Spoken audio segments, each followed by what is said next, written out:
Criminology is a true crime podcast that may contain discussion about violent or disturbing topics. Listener discretion is advised.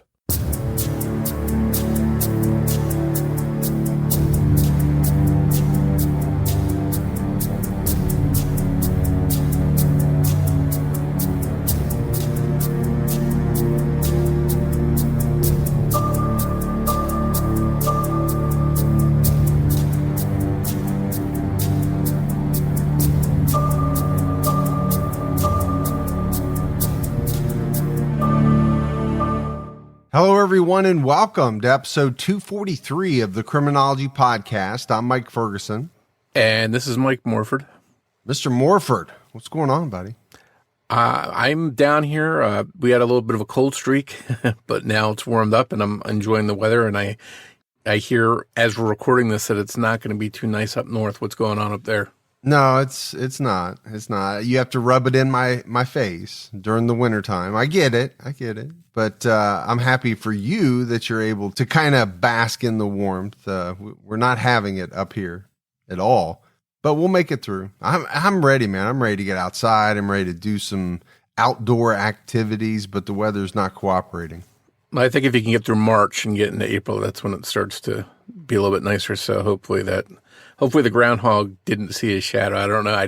I saw that he was on the news headlines yesterday, but I didn't even check to see if he sees his shadow or not. Oh, I didn't either. I never look or read it. I never see. Well, let's go ahead and give our Patreon shout outs. We had Linda Showers, Jay, and Lacey Ann. So some great new support. We really appreciate it. Yeah, thank you all for supporting the show. It means a lot.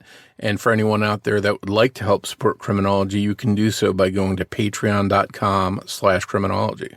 All right, let's jump right into this episode. And this is a case that a lot of people are talking about because it's been in the news recently. And one that a couple of people have asked us if we're going to cover. We're talking about the disappearance and presumed murder of 39-year-old Ana Walshe.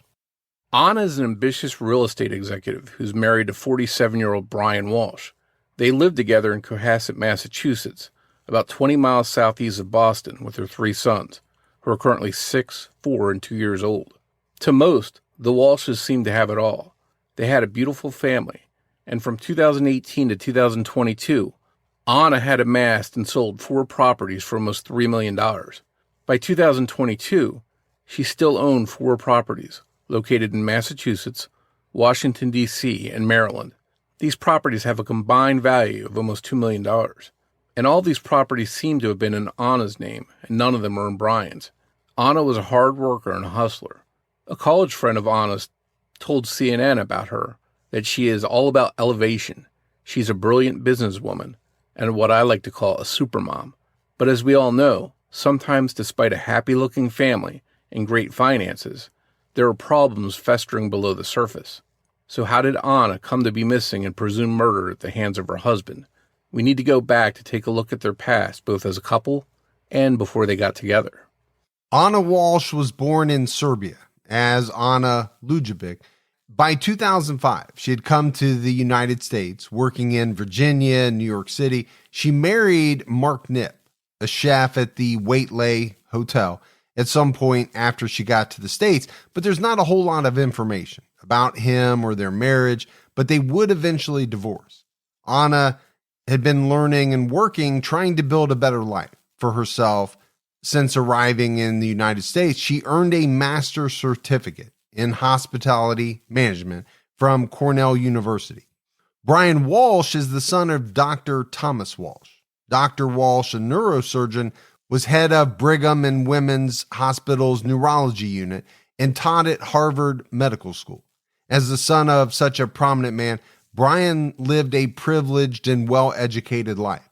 He went to boarding school in Rhode Island, Carnegie Mellon, University of Massachusetts, Amherst, Northeastern University, and the JFK School of Government at Harvard University. But despite the money and influence, it was reported in the Boston Globe that a psychiatrist noted that Brian was neglected, unloved, and emotionally damaged as a child. In 2008, Ana and Brian met while Ana was working at a hotel the Waitley, and Stockbridge, Massachusetts, which is part of an area known as the Berkshires. Some sources also say they met while Ana was hired to clean Brian's Boston apartment. The two hit it off immediately. There's a large gap in the history here because Ana was still married to Mark Knipp, but Ana and Brian obviously kept in touch. In 2014, Ana and Mark Knipp finalized their divorce, and it seems that she rather quickly began dating Brian Walshe. But it wasn't long after Ana and Brian started dating that signs of trouble appeared. On August 3, 2014, Ana told police that Brian threatened to kill her and her friends when they were speaking on the phone the evening before. During the subsequent investigation, Ana stopped cooperating with authorities and didn't want to press charges against Brian.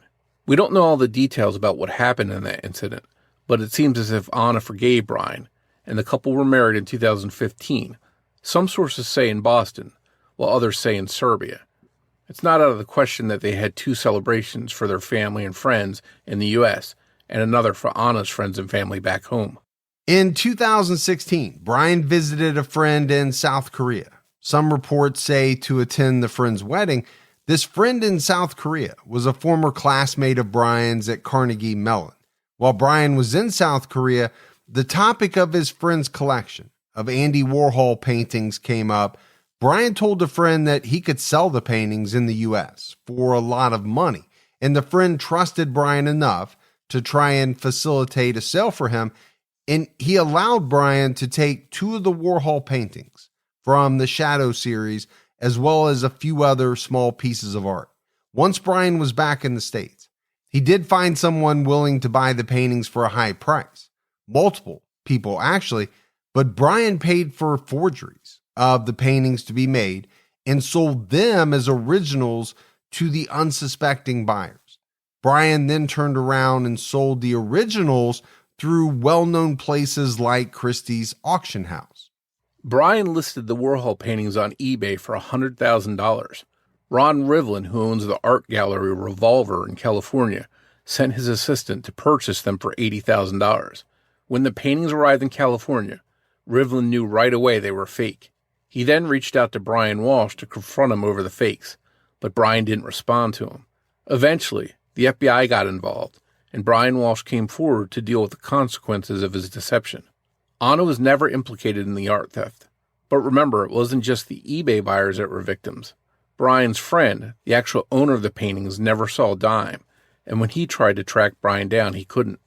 And this wasn't the only friend that Brian has stolen from.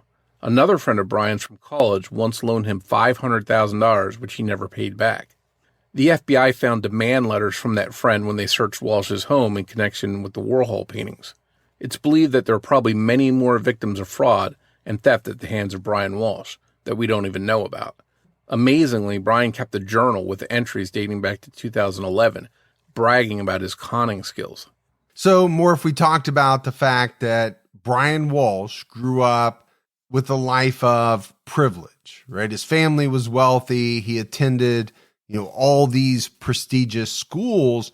And then you find out that he was conning people, but it's the degree, the amount of money involved that's kind of staggering. If you came to me and said, "Hey, Ferg, man, I need to borrow some money." Okay.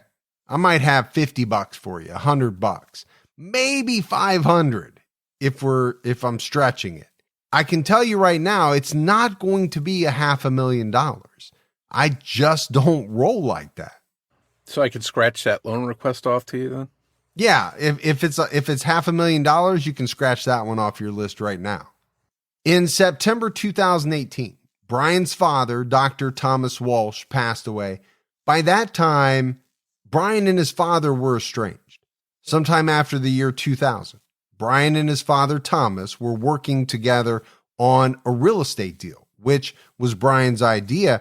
There was a home in Lenox, Massachusetts that needed a lot of work, but Brian had the deed for it. If Thomas could pay to renovate it, they would be able to flip it for a lot of money. Thomas would get back what he put into the home, and Brian would be able to provide for himself. Thomas agreed to put up $500,000 for his son, and the renovated home did sell. But Brian took all of the money and didn't contact his father for more than 10 years. Understandably, Dr. Walshe wasn't happy with what his son Brian had done to him. At the time of his death, Dr. Walsh's will read, "I hereby bequeath to Brian R. Walshe my best wishes and nothing else from my estate." According to a New York Post article, Brian's father also told him at some point before he died, "You are my son, and I will always hope for the best for you, but I do not want to re-engage. If I did, I know that I would be letting mayhem back into my life, and I cannot have that." Despite this falling out, Brian Walshe was briefly named executor of his father's will and estate, and during this time he is accused of going to his father's home and taking artwork by Salvador Dali and Joan Marrow, a car, and other valuables. He also attempted to sell his father's $710,000 beachfront property for $140,000. Brian contested the will, saying the signature looked forged, and that his father wasn't in good health when he wrote it. Brian claimed that he and his father had reconnected in 2015 and were on good terms by 2016. But 2016 is the year that Dr. Walshe wrote that will. It's also claimed that Brian didn't notify the rest of the family about his father's passing, which happened away from home while he was in India. So we talked about Brian Walshe conning friends, and that's bad enough, right? That's horrible to do that to your friends. But now we're talking about him conning his own father out of a large chunk of money.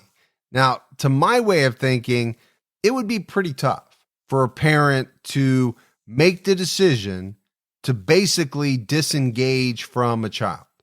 But at a certain point, Morf, if somebody's doing this to you, stealing such a large amount of money, that would be so hurtful that you could see how at a certain point somebody makes the decision that, man, I just can't have this in my life.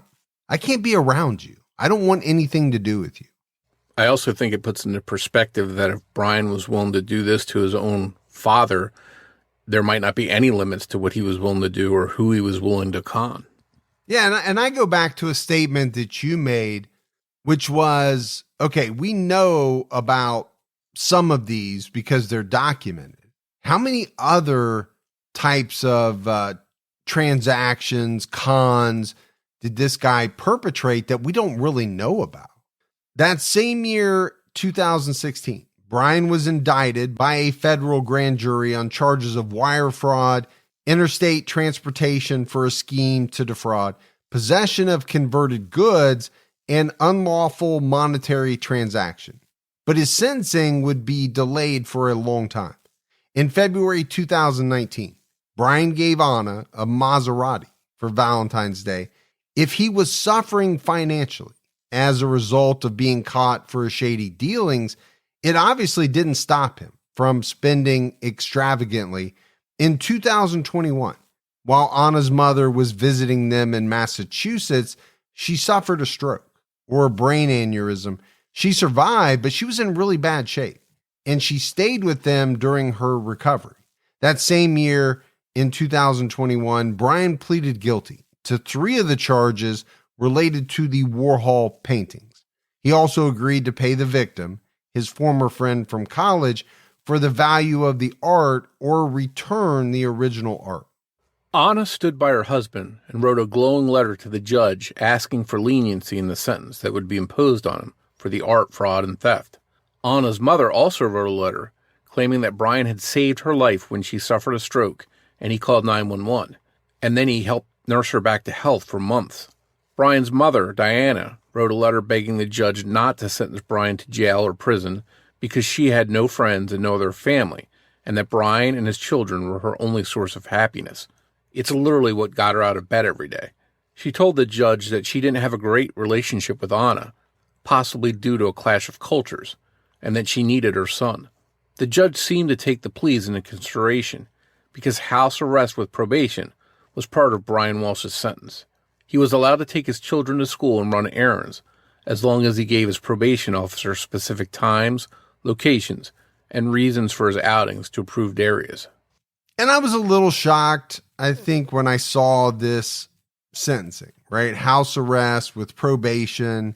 Part of me wondered if the sentencing had to do with, Brian Walshe's family, status, money, and the fact that he had a lot of people in his family who were standing behind him. I just wonder, what would the sentence be for, someone who didn't have the financial means or didn't have the backing of their family? Would it have been different? And my thought is probably yes. Yeah, I think that may be the case. And also, I think some people might agree with this kind of sentence because it's what is termed a white-collar crime. There was no physical violence. There was no victim that was attacked, anything like that. So some people may find this an appropriate sentence. In 2022, Ana took a job as a regional property manager at Tishman Speyer in Washington, D.C. The real estate firm is huge. They're responsible for 30 Rockefeller Plaza, along with a number of other high-profile buildings. It came with much more money, but it meant that she would be away from her family during the week. On work days, Monday through Friday, she was in Washington, D.C., and on weekends, she would fly back to Massachusetts to see Brian and the kids. Monday mornings, she was up early to fly right back to D.C. Because Brian Walshe was still on house arrest, it doesn't seem as though he was employed at this time, and he couldn't leave the area to move with Ana. In early 2022, more trouble came the Walshes' way. On April 6th, the FBI raided a luxury apartment complex that Ana managed for Tishman Speyer in Washington, D.C., called The Crossing. They found weapons, ammo, tactical gear, and surveillance equipment. The building near the Capitol is home to journalists and government officials. Arian Tazarda and Haider Ali, who had multiple units in the building, including a penthouse, were arrested. The two, posing as government agents themselves, had let a Secret Service agent live in one of the units, which was $40,000 a year without paying, and they had given gifts, including tactical gear and weapons, to many agents, including an agent on Jill Biden's security detail. The two men claimed to be part of the U.S. Special Police, which doesn't exist, and they also claimed they were investigating the January 6th riot at the Capitol. Tazarda has pleaded guilty to charges of conspiracy, unlawful possession of a large-capacity ammunition feeding device, and voyeurism, while Ali has pleaded guilty to charges of conspiracy, bank fraud, and unlawful possession of a large-capacity ammunition feeding device. One of the Crossing residents tried to get answers about the whole ordeal from the building's property manager, Ana Walshe, but she wasn't happy with Ana. According to the New York Post, this neighbor called Ana a wolf in sheep's clothing and a very fake person. Another resident said that Ana lied to people and said things she wanted you to hear in the moment, but didn't give any real answers, and switched between acting like a power woman and being helpless depending on the occasion. And it's tough, to hear these type of things about a person who ultimately becomes a victim. But I also think it's important to include this stuff. It's real. It was reported in the newspaper that, these individuals said these things about Ana. I also think that, if you dissected anyone's life, you would find some things like this, right? If you're a person who has a job, especially a high profile job, you're going to interact with a large number of people. And all of those interactions are not going to be positive, meaning some people are going to come away with a negative opinion of you. Yeah, and I think especially in a case like this where you have a big spotlight on it and the police are looking at everything, releasing information, you see the details of a person's life come out. Not all of them are good or flattering. In late 2022, Ana seemed to be in a rush to sell her assets, including her Maserati and a townhouse she owned. She had been renting to friends until she suddenly said she wanted them out so that she could sell it.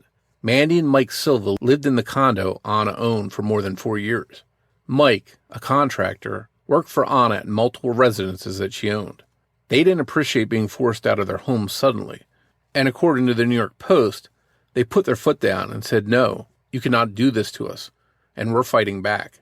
According to Mike Silva, Ana had a complete meltdown, which wasn't like her at all. She got out of character and angry. And according to Silva, it seemed like we were ruining her plans. Silva also added something interesting. He said she kept telling us that she and Brian would have something for us in the new year. This was odd because it really seemed that Ana was the one who did the work and secured properties, but she made it sound in this conversation like Brian would be involved.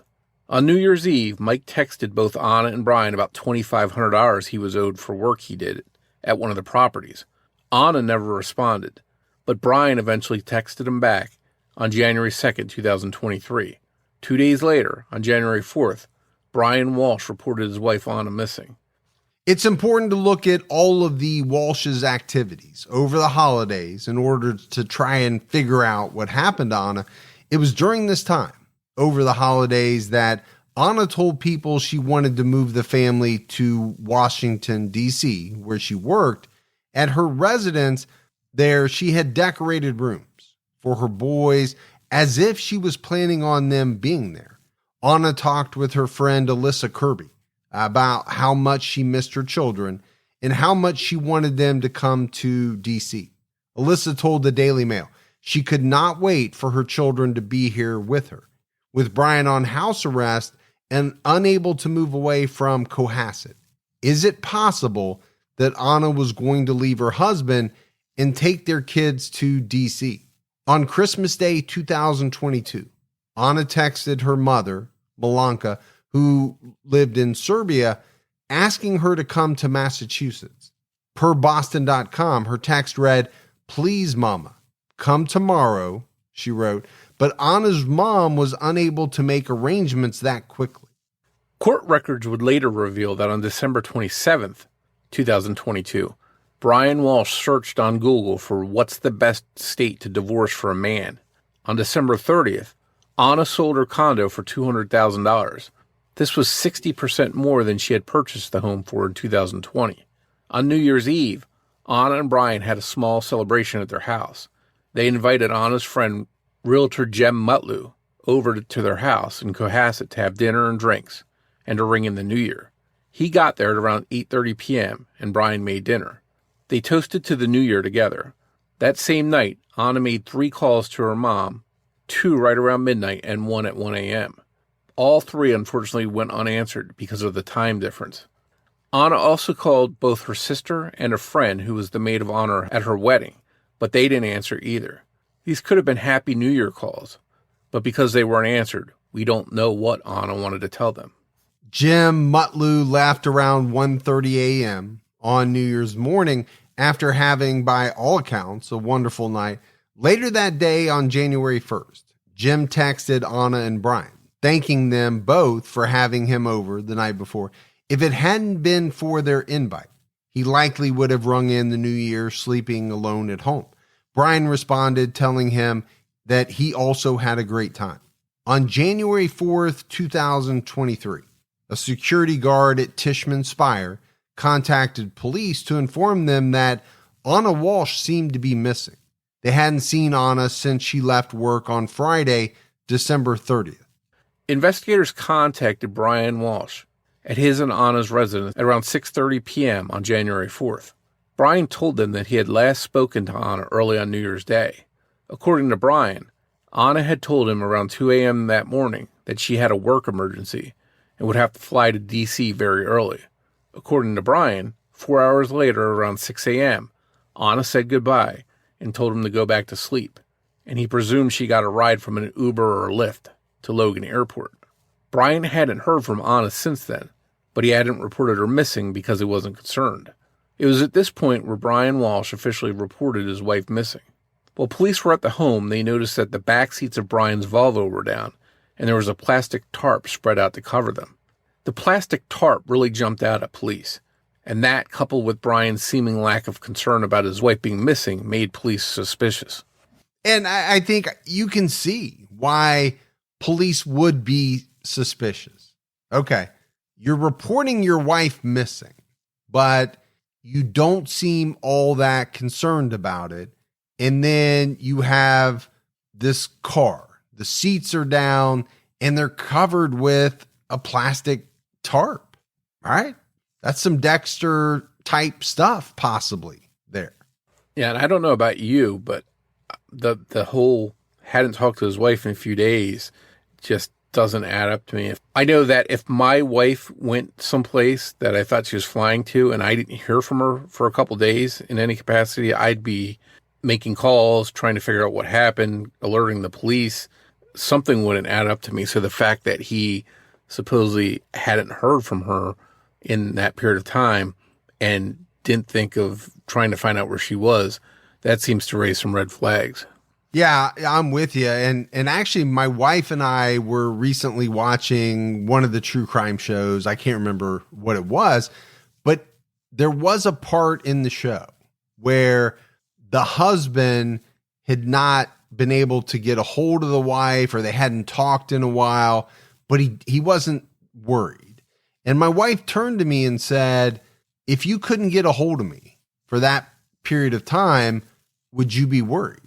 And I said, yeah, obviously we talk multiple times a day on the phone, whether it's while she's on her way home from work or, during the day when she has a break, we talk. So if a couple of days go by and we don't talk, that would be so far out of the ordinary. I would be very, very concerned. And I think most listeners out there probably would be too if their significant other sort of went off the radar for days at a time. Yeah, no doubt.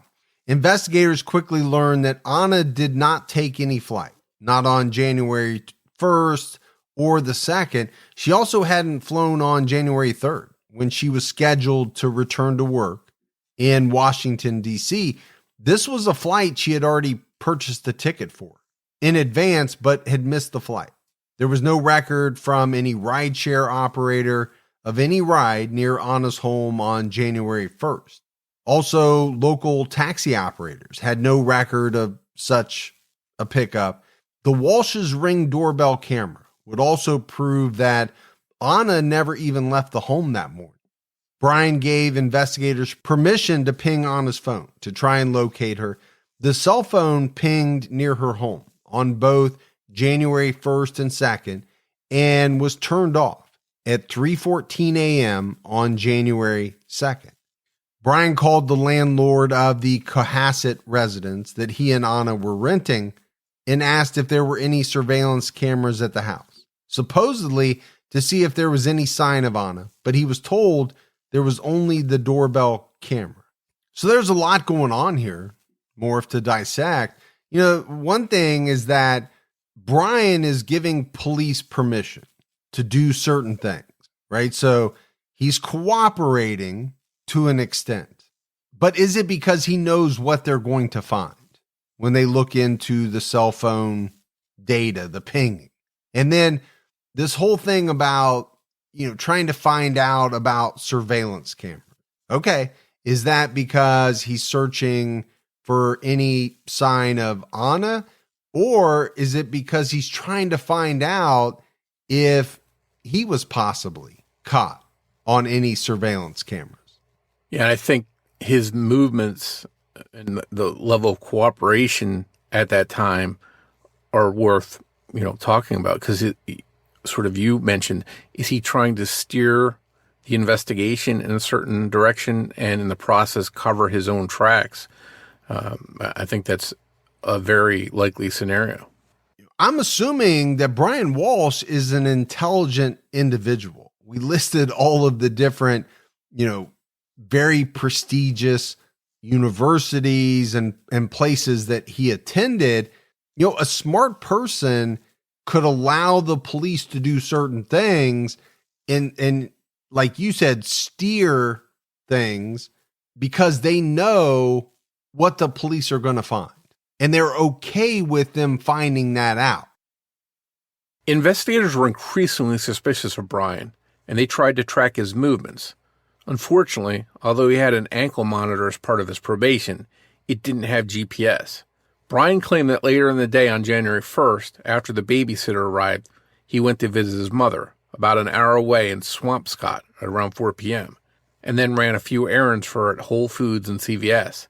He also claimed that since he had lost his phone, he didn't have GPS and he got lost. adding 30 to 40 minutes to his trip, getting back home at around 8 p.m. Police searched surveillance footage at the locations Brian Walshe claimed he visited while running errands for his mother, and there was absolutely no sign of him at Whole Foods or CVS. Brian claimed that the only thing he did on January 2nd when he left the house was take his 6-year-old son to get ice cream. Surveillance footage shows Brian at a shop called Pressed Juices in Norwell, Massachusetts, but you can't see what he bought in the footage or who was with him. It's been reported that he bought 3 children's smoothies and 2 large smoothies, possibly trying to make it seem like Ana was waiting for them at home. Or maybe he picked one up for the boy's babysitter. None of the things Brian claims to have done during the time Ana was missing were trips he was allowed to make based on his probation rules. Brian argued that he was always out of the house at that same time of day, bringing his kids to school, which is true. He was allowed to take his children to school, but since it was a holiday, the children didn't have school. So he shouldn't really have left home per the terms of his probation. Investigators found that not only did Brian lie about where he did go, Brian had gone to a few places he hadn't mentioned to them. On January 2nd, he went to Home Goods where he bought 3 rugs. He also went to a Home Depot in Rockland where he bought a hatchet, buckets, mops, tarps, goggles, baking soda, and a Tyvek cleaning suit, among other things. On this trip, Brian wore a black surgical mask and a pair of latex or nitrile gloves. It's interesting to note that he wasn't wearing a mask and gloves on any other surveillance footage, like when he was at Pressed Juices. So it's not COVID consciousness that had him wearing gloves and a mask to shop for cleaning supplies. On January 4th at 4:15, he went to Lowe's and bought a trash can and some squeegees. He also stopped by a TJ Maxx for towels and men's clothing. Brian spent more than $450 on cleaning supplies. All right, so this is the point in any story that really boggles my mind. You know, when you kind of get down to the nitty-gritty of where someone went, what they bought, kind of their shopping list. You know, I go to a lot of places. I buy a lot of things.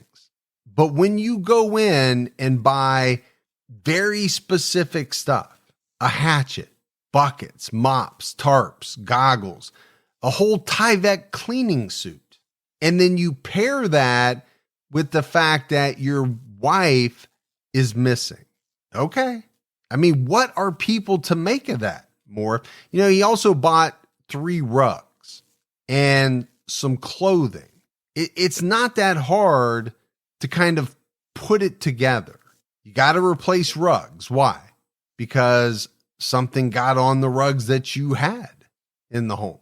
And all of that stuff that we mentioned are things that someone could or would use to possibly dispose of a body or clean up evidence. I mean, there's just no way around it. Well, it definitely paints a sinister picture.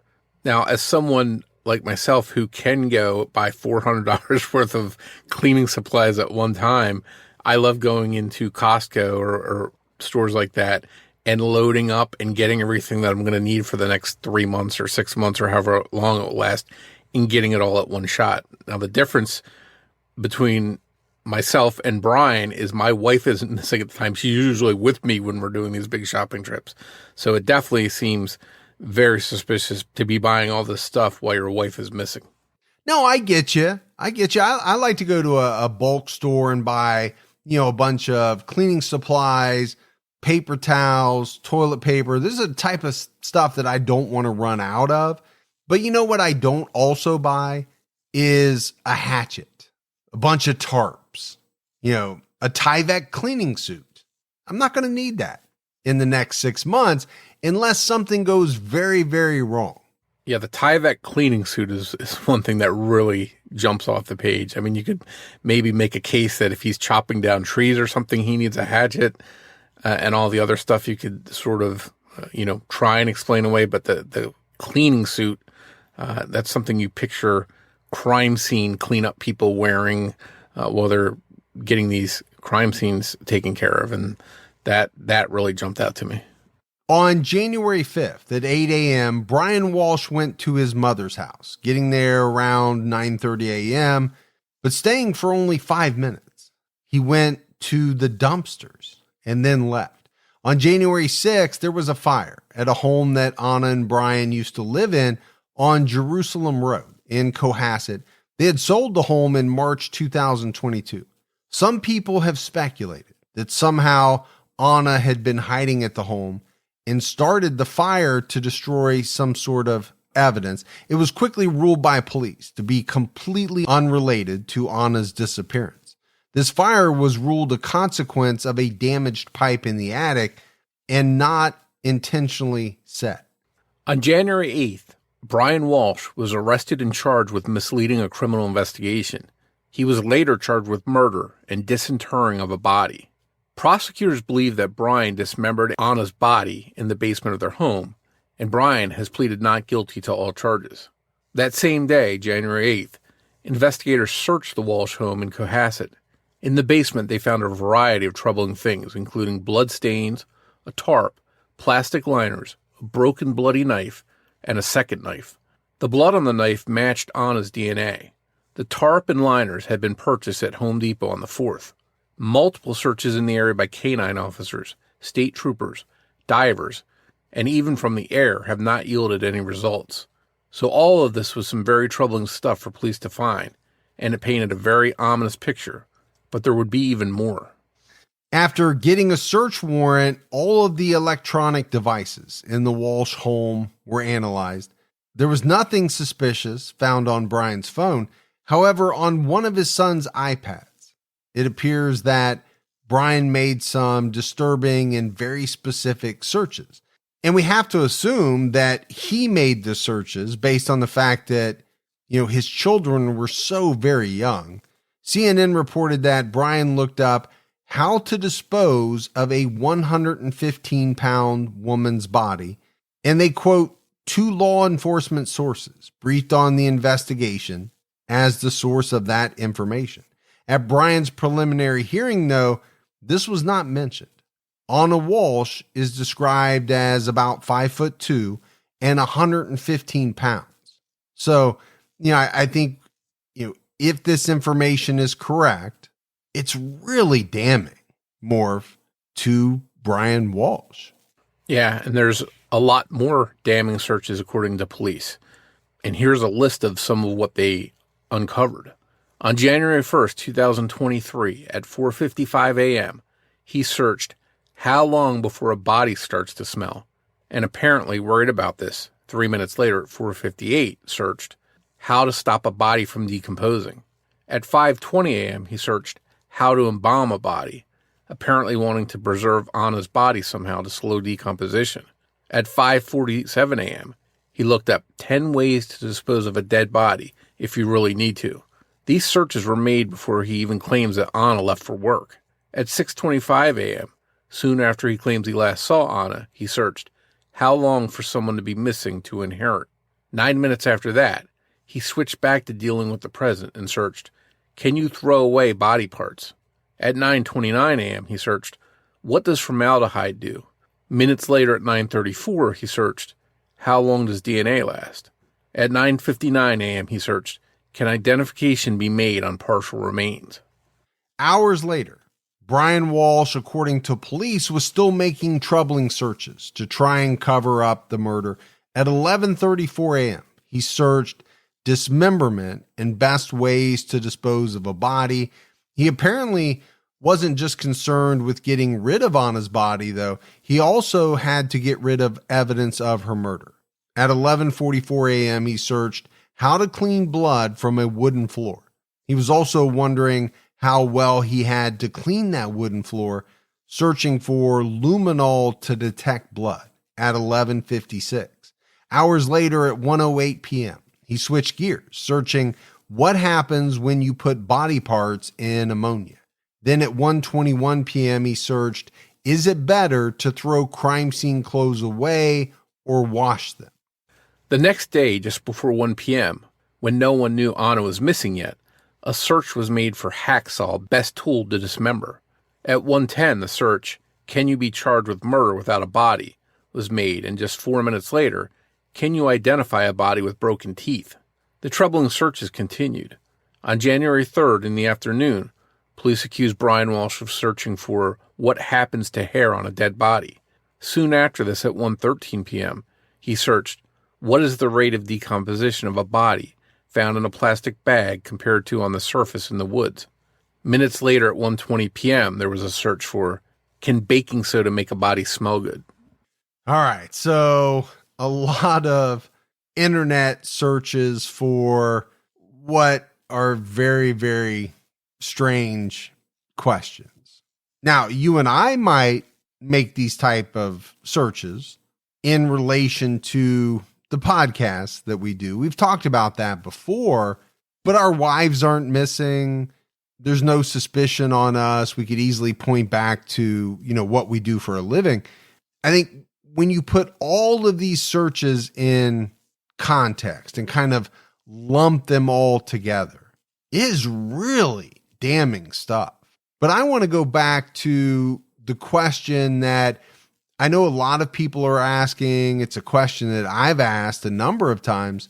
How do people not know or realize that at a certain point, there's the real possibility that police are going to uncover this information, these searches that you've done, and it's going to be real hard to explain?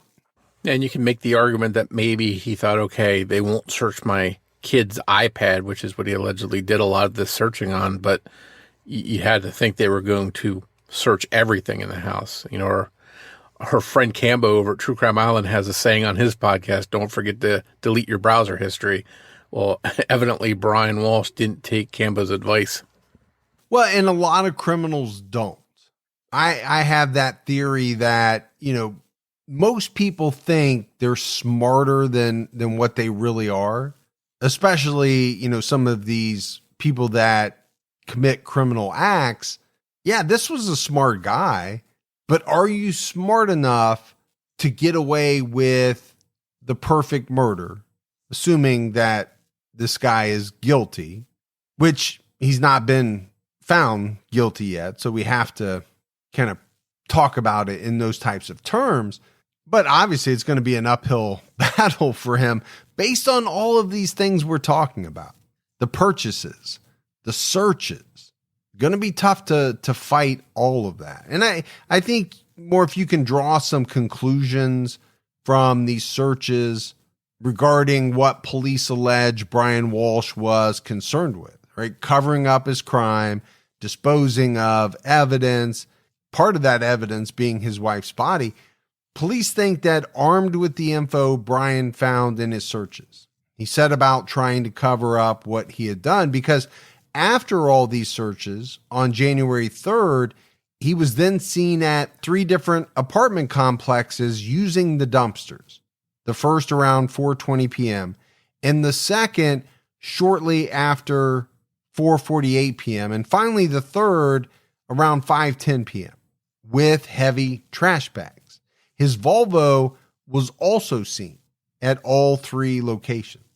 Investigators quickly tried to gather the evidence from all of the apartment complex dumpsters that Brian had visited. Unfortunately, most of the dumpsters had not just already been collected, but the bags had also been shredded and then incinerated. However, they were able to save 10 trash bags of relevant evidence that Brian had put in the dumpster at his mother's apartment complex. These bags were already at a transfer station in Peabody, just minutes away from the complex, but an hour away from where Ana was last seen. Some of the things police were able to recover included a dress, a black jacket, a pair of hunter boots, a Prada purse, and pieces of Ana's necklace that she always wore. This is the exact outfit that Brian claimed he had seen Ana leave the house in. Also found was a hacksaw, Ana's COVID-19 vaccination card, cutting shears, slippers, and rugs. The slippers had both Ana and Brian's DNA on them. Investigators also found a hatchet, a Tyvek suit, towels, tape, and bloody carpet. The tarp from the backseat of Brian's Volvo wasn't found, but blood was found in the car when authorities seized it for evidence. Armed with everything they have, authorities believe they have arrested the right person responsible for Ana's disappearance and presumed murder, and they feel they can successfully prosecute Brian Walshe. Well, you would have to say that as a prosecutor, you would have to be feeling very good about this mountain of evidence. This is a lot.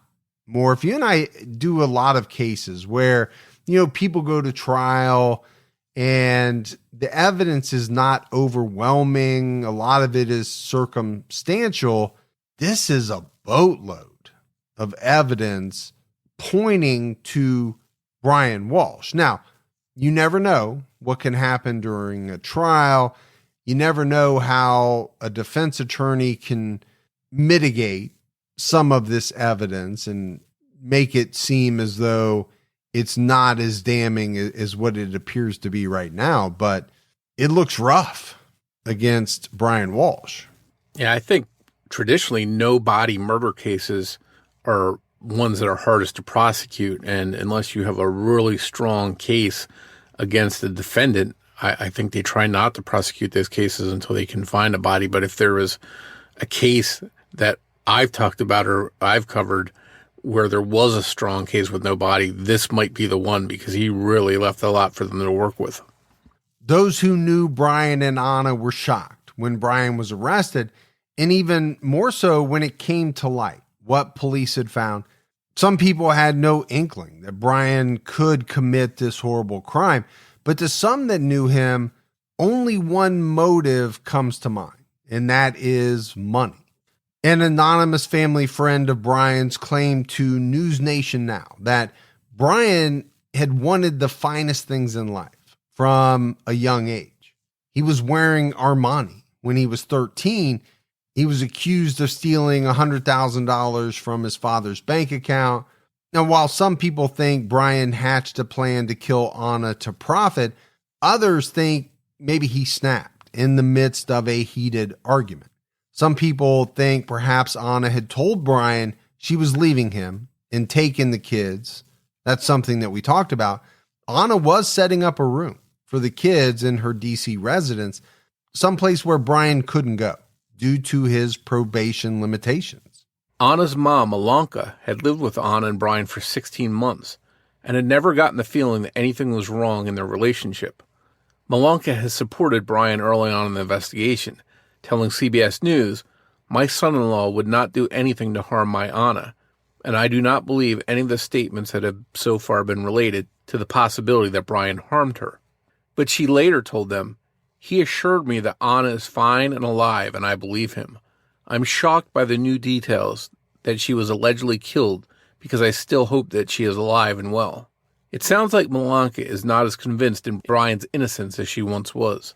And more, if we see this in a number of cases, sometimes family members are quick to support someone, but then as more and more evidence is revealed, more things come to light, that support kind of wanes a little bit because it starts to look as though this person really could have done it.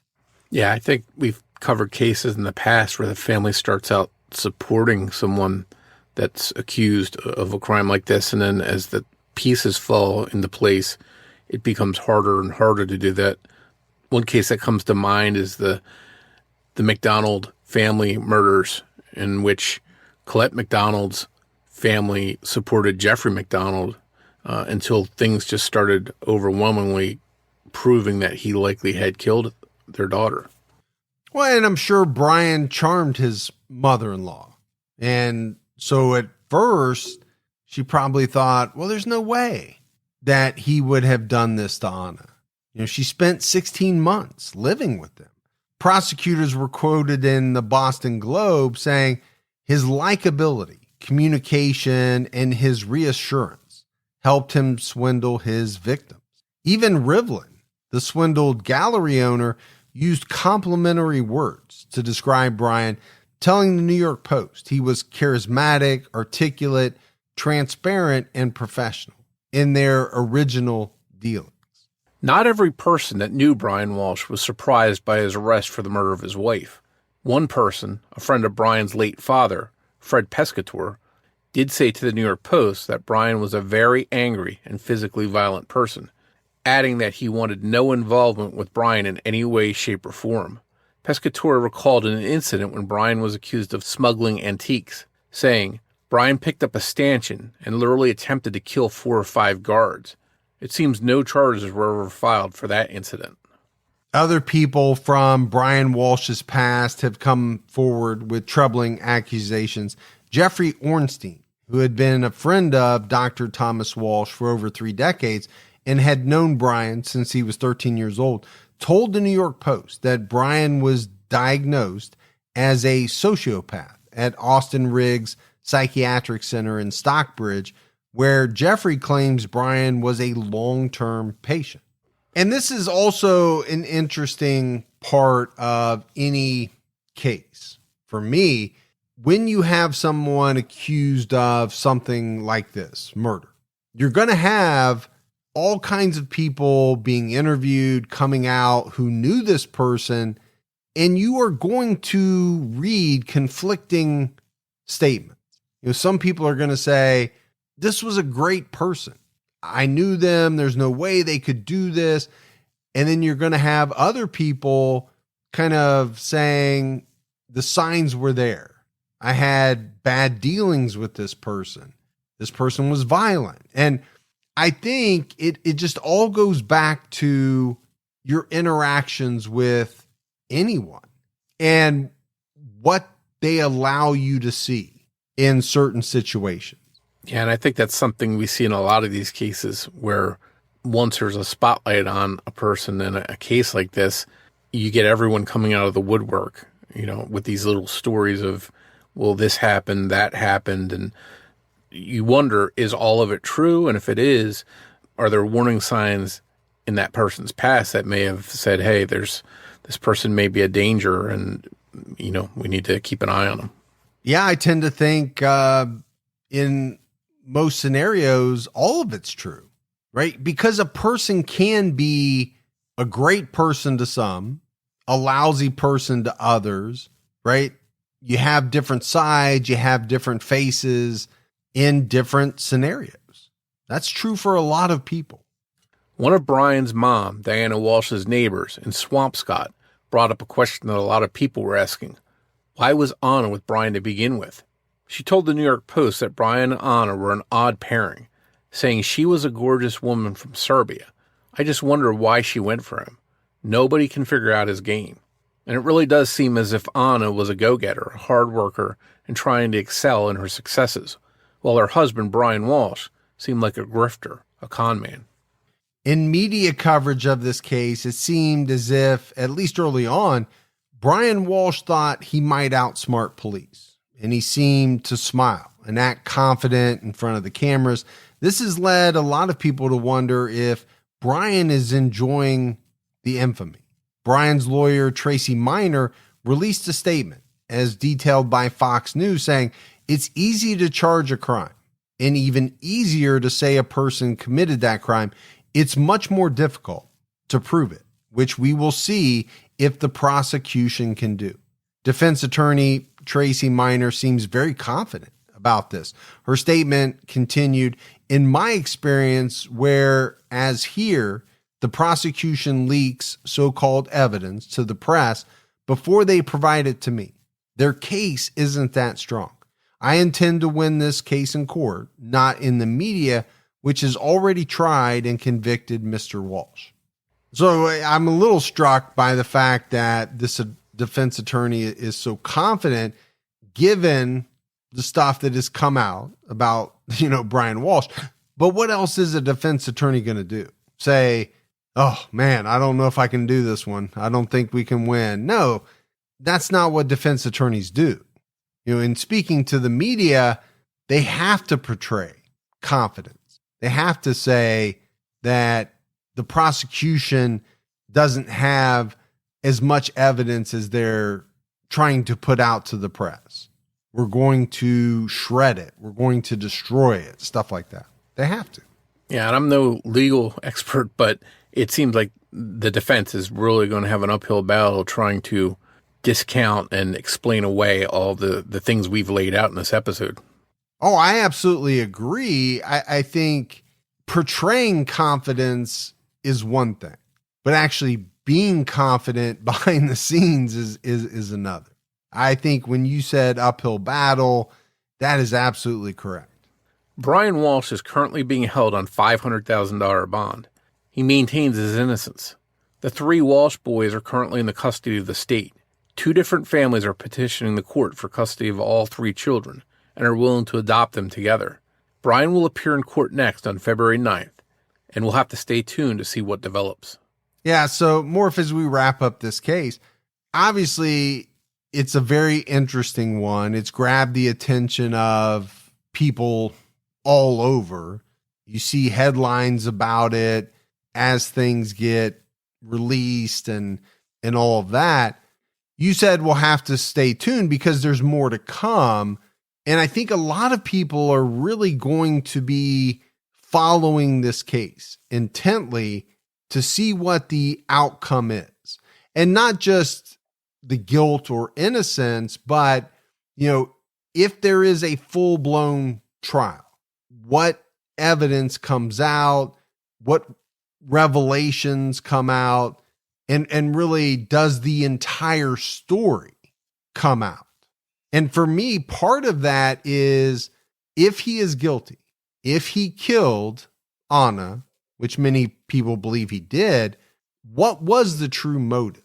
And in a lot of cases, not all of that comes out. There are theories put forth by the prosecution, but not always does the defendant, lay it all out there. Now, if there's a guilty plea or something like that, okay, we may get all of that, but it's not guaranteed. Yeah, and I think at the end of the day here, there's a couple of things really come to front and center for me. And one of them is the fact that there are 3 children here that are being displaced and their mom is missing, presumably murdered, and their father stands accused of doing it. And that's just terrible that these kids are going to have to deal with that. But then there's also the whole possibility that this man likely, is accused of at least dismembering his wife and disposing of her like trash. Just, I don't know how, and maybe this is, unless you're one of these people that can do this, how you do that to someone that you supposedly love, let alone anyone, but especially someone you love. I can't comprehend that someone would do this. So those details that are hopefully going to come out, they may be very troubling. Oh, I think they'll be troubling, but I also think you're not alone in having a hard time understanding how someone can do this. If this guy is guilty of doing it, I think, a lot of people who are into true crime and follow cases, it's part of the reason why they do. Trying to understand the psyche, the mind of an individual that somehow allows them to do some of these really heinous things.